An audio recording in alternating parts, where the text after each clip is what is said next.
Department of Local and Employment, katuwang ang 7th CMO Battalion at lokal na pamahalaan nagkaloob ng Bakery Livelihood Package sa isang agriculture cooperative sa Tarlac City bilang bahagi ng paggunita ng Labor Day.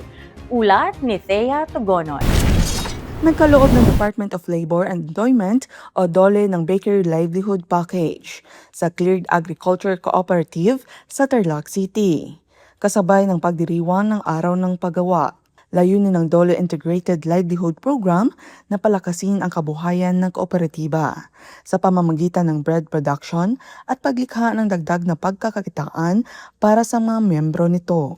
Pinangunahan ni Tarlac Vice Governor Estelita Aquino ang turnover ceremony sa Convention Hall at binigyan diin ang mga mahalagang papel ng pagtutulungan ng pamalaan at kooperatiba sa pagpapalago ng lokal na ekonomiya. Dumalo rin sa aktibidad ang mga opisyal ng kooperatiba, kasama si Lieutenant Colonel Russell Anthony Bumanlag, Acting Commanding Officer ng 7th Civil Military Operations Battalion bilang suporta sa implementasyon ng proyekto.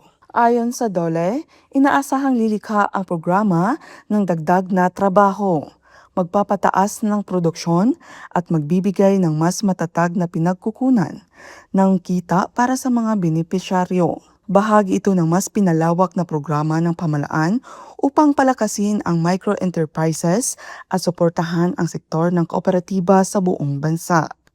Mula dito sa Tarlac, ako sa Althea Faye Tugonon, ang inyong pamilyang kaugnay para sa matatag na hukbong katihan ng Pilipinas.